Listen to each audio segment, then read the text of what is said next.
Bonjour et bienvenue à la vidéo explicative du chapitre 4 du règlement de la CPC. Le déroulement des matchs, c'est certainement le chapitre le plus important pour vous.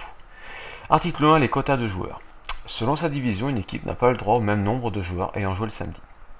Div 1, 2, 3, 4, 5, que 4 joueurs ayant joué le samedi ne sont autorisés. Div 6, 5 joueurs. Div 7, 7 joueurs. Div 8, 9 joueurs autorisés. Div 9 et inférieur, si un jour ça arrive, pas de quota.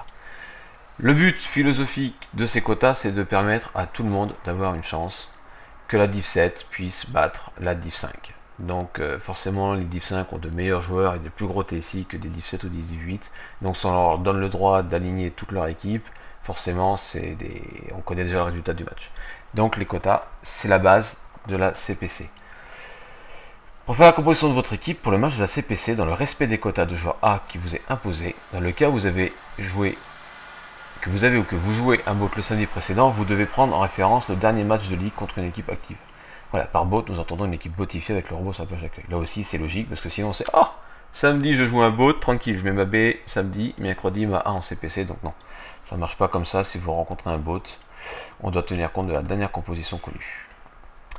En cas d'une multitude de blessures au sein de l'équipe B, si un club est en sous-effectif malgré ses 22 joueurs, après avoir signé aux organisateurs, le club concerné peut se voir accorder par le ou les organisateurs une dérogation afin de dépasser le quota. Bon, j'ai maintenu ce point de règlement. J'ai pas touché, même s'il me travaille un peu. C'est quelque part, bon, on peut acheter un vieux, on peut acheter un vieux milieu de terrain honorable pour 1000 euros simplement. Quand on est en Div 5, 1000 euros c'est que dalle. Donc je me demande si ce point de règlement ne devrait pas changer, mais bon, je pense pas que ça arrivera tous les 4 matins.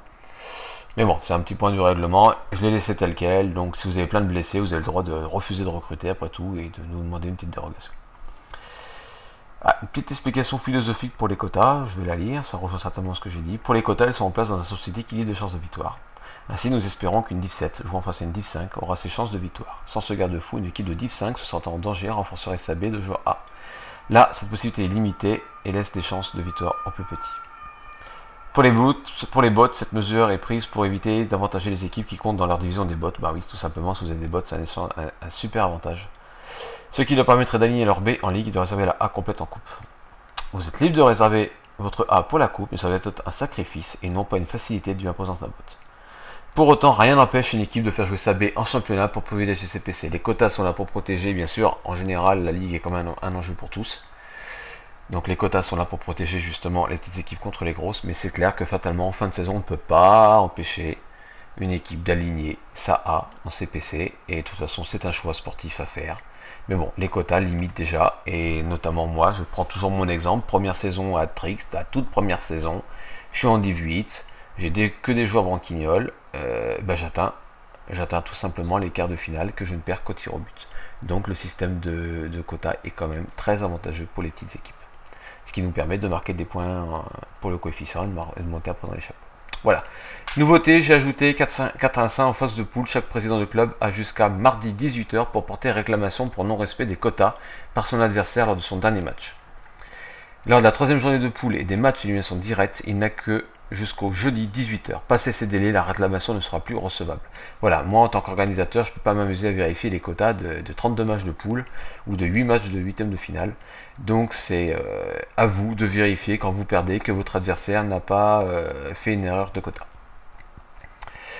Tout simplement, et donc on vous donne donc jusqu'au mardi en phase finale et jusqu'au jeudi 18h pour les matchs d'élimination directe et pour la troisième journée. Voilà, passez ces délais, c'est écrit dans le règlement. Si vous vous réveillez trop tard, c'est tant pis pour vous. Voilà, c'est vraiment important de le faire, c'est pour éviter qu'il y ait un quart de finale qui s'organise et alors qu'il y avait erreur de quota. Bon, ben tant pis pour vous, s'il y avait erreur de quota, il y avait erreur de quota. Il fallait se réveiller avant.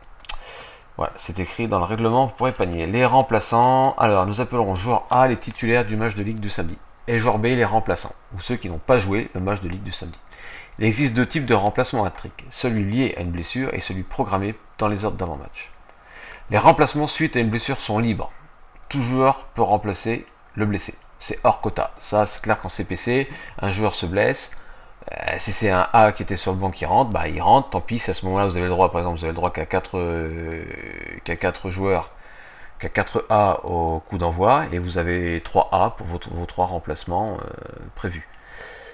Et manque de bol, il y a un B qui se blesse à la 10e minute. Forcément, ça sera un gars du banc qui va rentrer. Et là, vous avez un A qui rentre. Vous dépassez le quota, mais ce n'est pas votre faute. Donc, il n'y a pas de faute de quota. Les joueurs rentrés le samedi à partir de la 60e minute seront comptés comme A. Donc ça c'est nouveau, parce qu'avant c'était la 75e minute. Mais je trouvais quand même qu'un joueur à la 75e minute, si on le fait rentrer, c'est que c'est certainement pas un A.